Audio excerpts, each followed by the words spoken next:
Alright, I thought I'd shoot this video because I had some issues with my gallery gravity feed paintbrush. It wasn't spraying any air out, and I was pulling it out, trying to fix it, pulling things out, and still didn't work. And even first thing you check is actually you remove this part here, and you put it through your air compressor, right? And then you press this down. If it shoots air, that means this part is working, right? So it's something within here that's an issue. One of the previous issues I had was the thing being stuck in here all the way as you open up the nozzle, right? You should let me take out the needle first.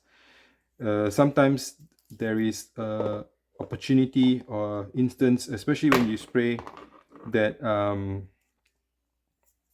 the needle, this portion here, gets stuck. So I put in some fluid, airbrush cleaner, and I use a painting to clean it from this inside here to make sure that there's nothing stuck. Then after that, clean from here as well, put in the airbrush cleaner, and then use a small brush to actually clean this to make sure that there is no nothing that's stuck or preventing the airflow. Now, this is something I really learned, and again, I'm still learning with airbrushes, right? So when you remove this portion here, you have the trigger. I didn't realize that because I had another airbrush, and the way that it was set up is different. Okay, so it's important to actually learn each airbrush, as the designs could be different from one another, right? So let me pull this trigger out. The issue is this, and I found it out because I've had another airbrush. If you look at the manual of the airbrush, which is inside almost, you can see that this main lever actually sits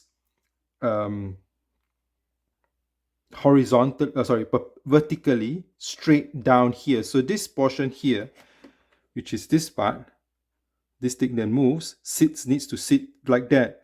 I was actually putting it this way because my other airbrush had it that way. So that's why, if you think about it, this portion in here, yeah, the valve body, as you can, as this good, the gallery brushes is good in the sense that it gives you a schematic of the actual airbrush. This valve body here, as I open it up here, and you can see here, this portion, if you think about it, it needs to touch and push this button, this little lever here, and then the air will come out. Now that makes sense. Now it makes total sense.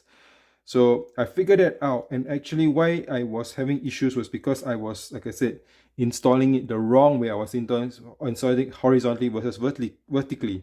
So now that I know that, don't forget there is actually a lever guide in here, yeah, this portion here, that you need to make sure it sits properly as well. If not, it will not work too. So you can see the lever guide in here. I'm not sure you can see in here. Yeah, this little guy here, this needs to sit up like that. Yeah. So you need a good tweezer to kind of like put it in position. Yeah, it can be, you can release this a little bit, but just be careful. So this lever needs to sit in position first. Bear with me, yeah. So yeah, you see, it should sit like that, right? So if you look at the diagram, this thing, and then this needle chucking guide goes through it. There's a hole inside. Then now, when I put this in, now the trick is to make sure that it sits. So inside, if you can see, not sure if you can see, but there's a hole in there that sits right above the valve. Okay, you make sure that the lever, this thing goes in and goes through the hole.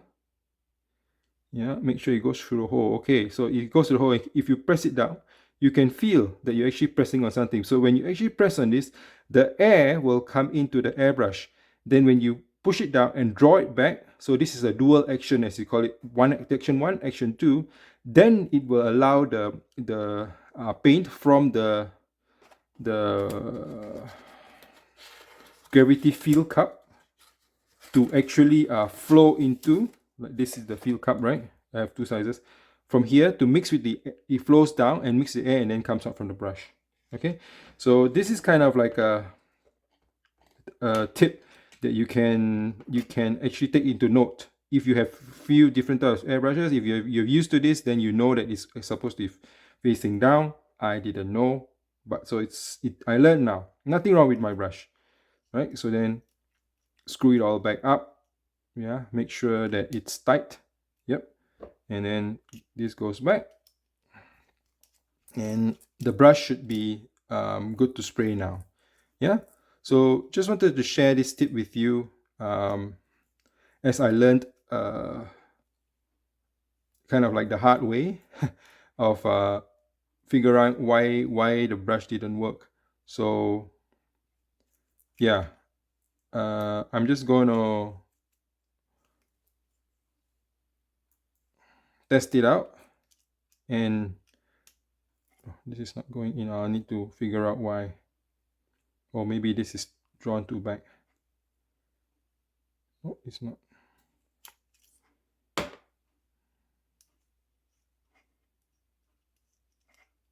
So this, you need to make sure you screw it back in really well. Yeah, I didn't screw this back. See, again, another mistake. So you need to make sure that this portion is screwed in to its maximum until you cannot hand screw it anymore.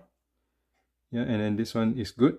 Make sure it's tight, right? Push the needle all the way, push the needle, airbrush needle all the way in.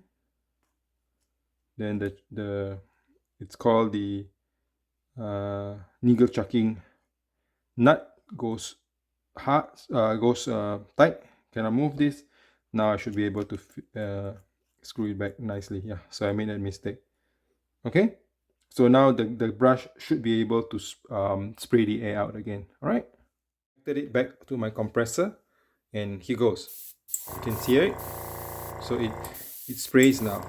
Phew. I thought I wrecked this, and after talking to Gallery, which was very helpful, and I thought about it a little bit more, that's how